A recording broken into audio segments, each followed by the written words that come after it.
All right, good afternoon, everyone. My name is Chow. I'm the staff specialist for pain medicine at the National Center for Veteran Healthcare. Just give you a bit of highlights about this National Center for Veteran Healthcare. It's a national body for all the veterans for the entire country. So anyone who suffer from injury or psychological distress, feel free to refer to this National Center for Veteran Healthcare. Veterans or serving member will be flying into the Concord Hospital, and everything will be catered for. I'm also working in a private practice as a founder for a Sydney Pain Clinic. So first and foremost, I have no any commercial relationship to disclose for this matter of these presentations. So I'm a consultant anesthetist and a pain specialist. There are quite a few pain specialists around the country, but not many of us. These are subspecialties. So some of the pain specialists is psychiatrists or rehab physicians, but it's important to know, we all deal with the pain differently. A bit of background about lower limb injuries. So lower limb injuries are actually quite common in Australia. It's about 11% in 2010. The lifetime prevalence for people having lower limb injury or pain symptoms is about 30 to 50%. There has been a quantitative research done in 2020 to look at how people respond when people have a lower limb pain. As you can see from the slides, 1/3 of the patient, they will seek care for when the pain or injury does not resolve naturally. So in other words, if they have a pain, they might just wait for it. Acute pain, which is defined pain onset within 6 weeks, patients are more likely to travel to see a clinician within 30 minutes. But when the pain drags on and on, people are willing to travel between 30 to 60 minutes to see a doctor or a clinician to treat their pain. More importantly, we all know that the pain intensity, how severe the pain, is not the sole factor for people to seek help. Instead, it's the disability that is associated with it, such as they are limping, they can't walk, they can do a certain role, then they will start seeing a doctor or a clinician treating for this kind of pain. The challenge that we face nowadays is that there are a lot of new information in the social media or online. It's becoming that the newer generation have a better health literacy, that they're equipped with all this knowledge and come to the practice to ask for a particular treatment that they want. I think for the clinicians in the modern days, it's about curating all the information to provide them the best recommendations. Last bit of a point is that the role of a pain specialist is actually to promote resilience, healing, reduce the pain chronifications with multidisciplinary collaborations. All right, so those are the contents I would like to talk about today. I will go through one by one. So first of all, pain treatment. Multidisciplinary management is essential for treating someone with complex pain issues. No one can just treat a pain by themselves. Pain treatment philosophy, the best practice is basically based on the mechanism of the pain, what kind of symptoms they experience, and what are the underlying pathology. There are many options when people come to pain treatments. The simplest to be a patient education, which is a very powerful tool for them to understand why they develop such a pain. Medications, physical activities, seeing a psychologist to change how they perceive pain and what pain means to them, sociological support, some minimally invasive procedures, or surgical treatment. So nerve blocks and joint blocks are very commonly done in multiple locations. Could be done in the clinic, could be done in the theater.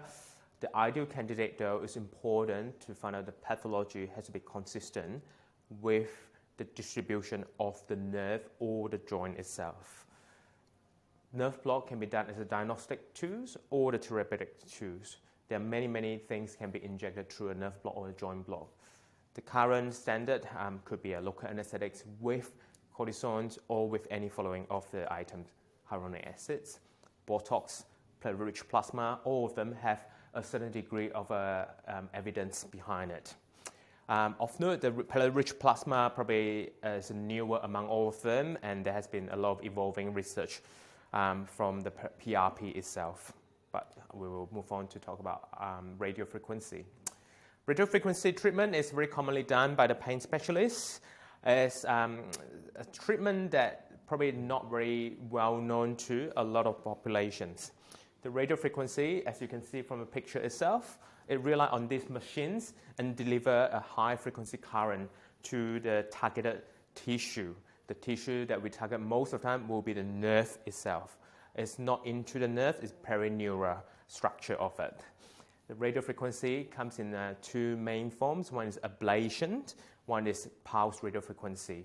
It can be delivered either through a monopolar, which is the most common form of delivery, or a bipolar methods. The treatment itself is basically using a high frequency current and cause a frictional hitting at the end of a cannula itself. So they create a lesion around the nerve for the ablation technique.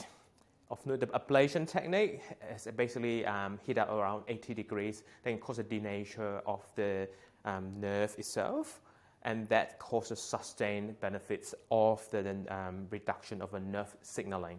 However, if it's a nerve that relates to a motor nerve, that can cause a motor dysfunction, which a patient might not be using the particular nerve that's supplied to the muscle. So it's very important to consider what is essential for the patients. Then it comes to a pulse radiofrequency, which is a much lower degree of the frictional hit. It's about 42 degrees. The theory behind it is basically creating this electromagnetic field around the nerve, hence it causing the signaling changes of the nerve, which is more reversible, and the patient will be able to continue with the motor functions. The next bit we want to talk about is the neuromodulations. Neuromodulation is not something new. Neuromodulation actually exists in our life for a long time.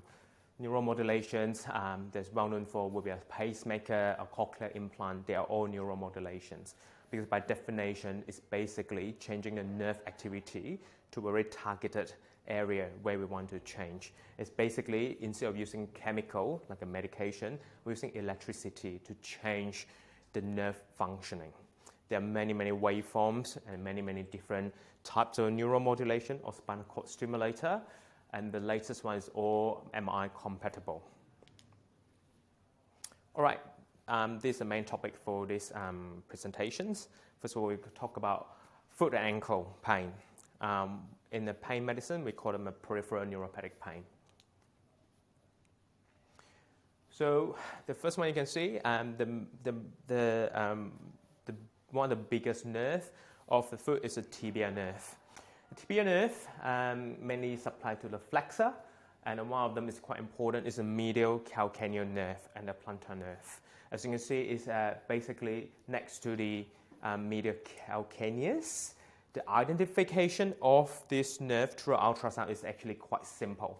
All you need to locate is the artery just next to the medial calcaneus. And you can see a big chunk of a tissue over there, which is the tibia nerve.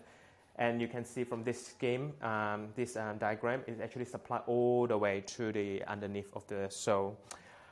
This is very important because some people, when they have a plantar fasciitis and there have been a persistent pain, this could be an injection that you can perform in the room as well. Some people would like to target the fascia through local anesthetics, cortisone, or PRP, but sometimes a nerve block is essential. Next thing is the sural nerve. Sural nerve is also a very common nerve to be targeted, mainly because it's supplied at the lateral aspect of the ankle, and quite often because of the sural nerve trouble behind the Achilles tendon. It's quite common that some people, they feel like they have a lot of Achilles tendon pain, and they have gone through multiple treatment, strengthening of the calf, strengthening the Achilles tendon, injection to the Achilles tendon, and not getting a good result. Then we should raise the question whether it's actually a sural nerve malfunction. Next one is the deep peroneal nerve. Deep peroneal nerve can normally cause a syndrome called anterior tarsal tunnel syndrome. They mostly supply the extensor muscle of the foot. Next is superficial peroneal nerve. Superficial peroneal nerve is harder to target because the location of it is a bit higher, but they are very important for people who have a dorsum pain. The next one is the saphenous nerve. So the main 5 nerves that I just described, the saphenous nerve supply to the medial malleolus. And also quite a difficult nerve to target because it actually just quite a superficial nerve, and the location of it is next to the saphenous vein.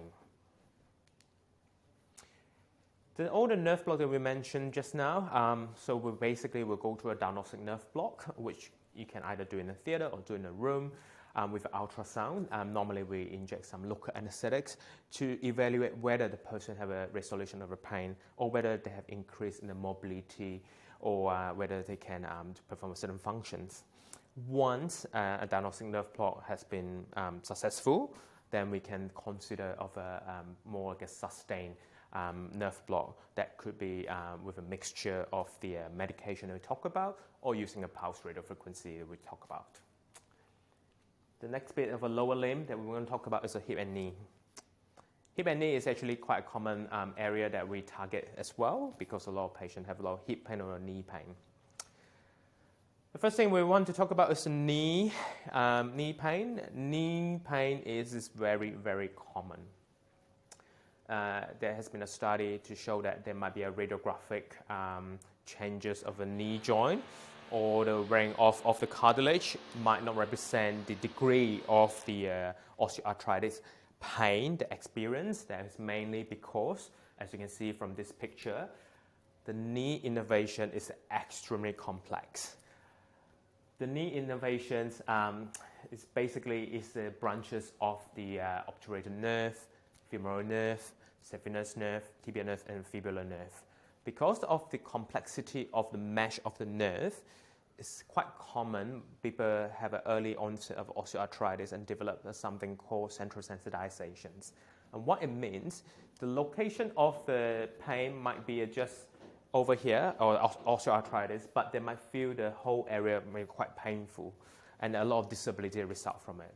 Hence, this nerve block was developed. This nerve block is basically can be done either fluoroscopy, as in using an X-ray, or can be done under ultrasound. The ultrasound technique is actually quite complex. It has to be identifying the very small vessels. Fluoroscopy is much easier technique, basically. You can see through these slides the location of the X-ray of where the needle is placed is considered what we call superior medial and superior lateral, as well as the initial paper is talking about inferior medial. Eventually, we all understand the innervation of the nerve also comes from recurrent fibular nerve. Hence, there has been a development of how we should target the fibular nerve a bit more precisely. And this is used for people who haven't had the knee joint replacement, or people have a knee joint replacement but the pain persisted. Next thing is a hip joint pain. Hip joint pain is quite complex because hip itself is actually not quite straightforward. The hip joint itself, besides osteoarthritis, there also a labral tear, there could be a ligament issue, there could be a tendinopathy issue, muscular issue. The hip nerve block is gradually recognized and developed based on our understanding how the nerve interactions.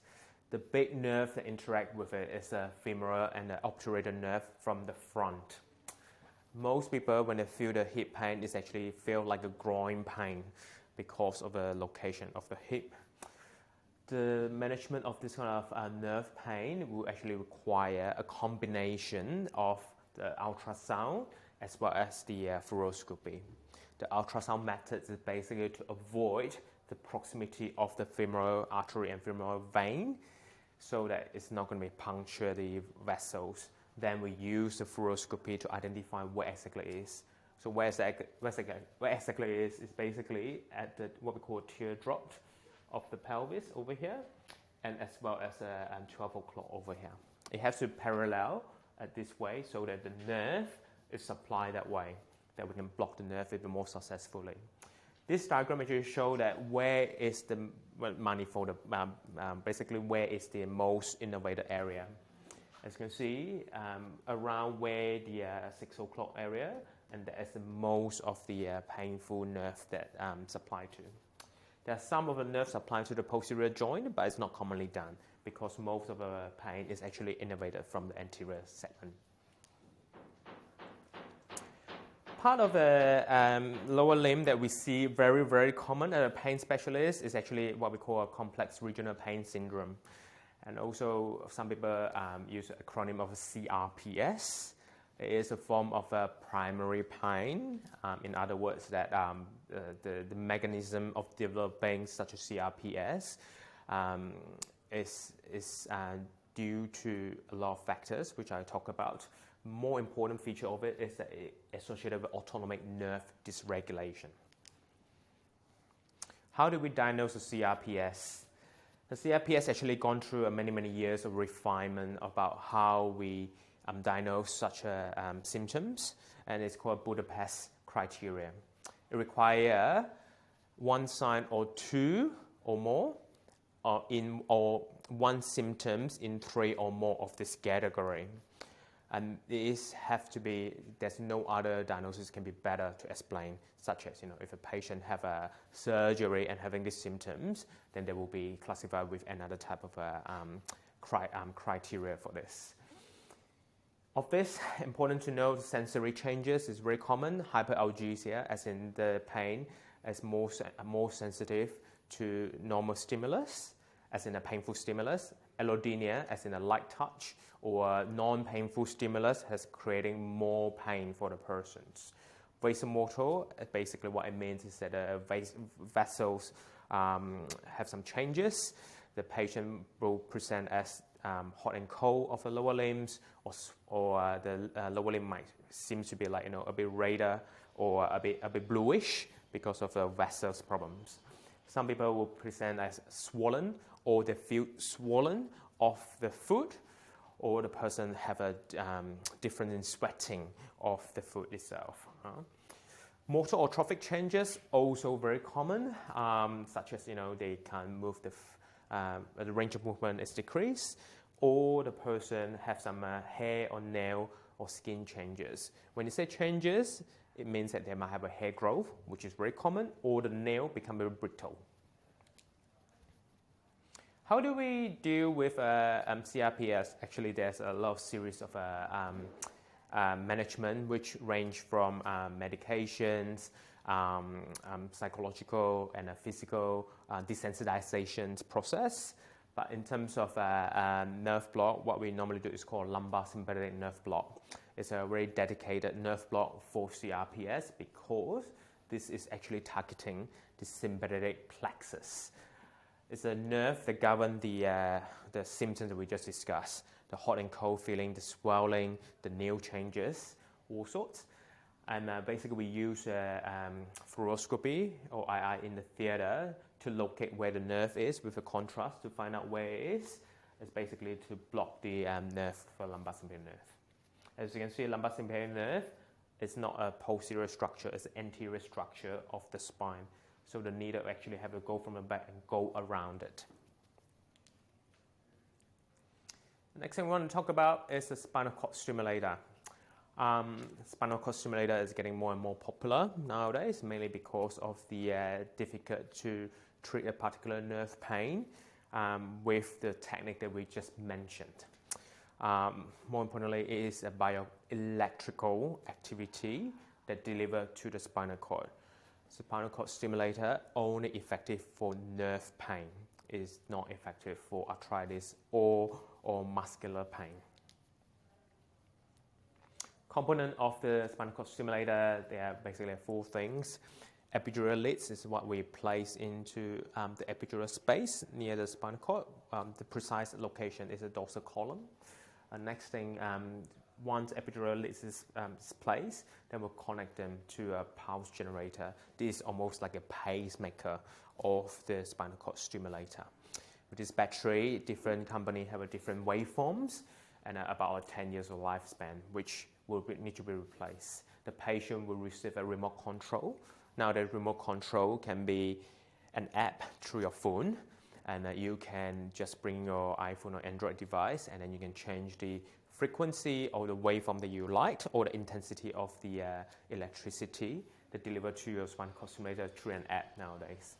Some of the spinal cord stimulator are chargeable, some of them is non-chargeable. The difference between is the thickness of the battery and the lifespan of the battery. Of course, chargeable battery will be smaller. You felt a bit less in the area where you got it implanted, as well as lasts a bit longer. Spinal cord stimulator indications.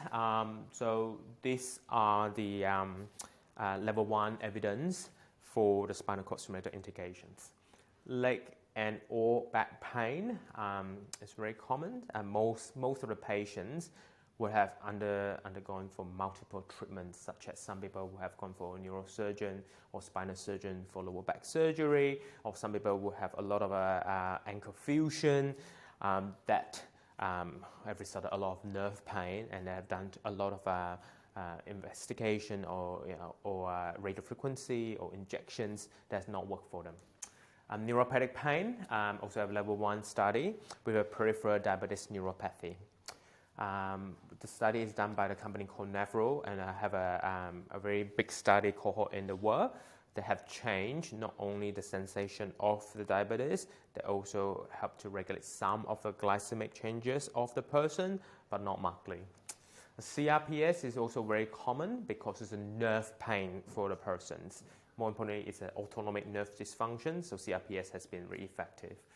Refractory angina, so CRPS, the spinal cord stimulator also has been done to place it a bit higher for the person to regulate the nerve that's supplied to the myocardium. Peripheral vascular disease is a bit tricky. Most of the patients with ischemic pain is very, very hard to control, mainly due to the blockage of the artery or the vein. There's a lot of microvascular neuropathic pain, basically. Most of these patients on anticoagulation makes the spinal cord stimulator implantation very difficult. And this had to be part of the treatment plan to re-establish the physical and psychological capacity rather than a one-off treatment that the patient can just be pain-free and not do anything. How does spinal cord stimulator work? The fundamental unit of the spinal cord stimulator is the pulse and amplitude, and the pulse width, and how they deliver the waveforms. In other words, there's many manufacturers do a different waveforms and how intense of the amplitude and how frequent they fire the impulses, so that the spinal cord stimulator can regulate a few things. The mechanism of action has been postulated for multiple pathways. That could be regulating the neurotransmitter, could be changing how the dorsal column interact with the other nerve pathway, which is called neuroplasticity. And also there is a theory about neuroinflammation. Basically, it's a myoglia cells, how they reduce the inflammation of the nervous tissue and hence reduce the pain itself.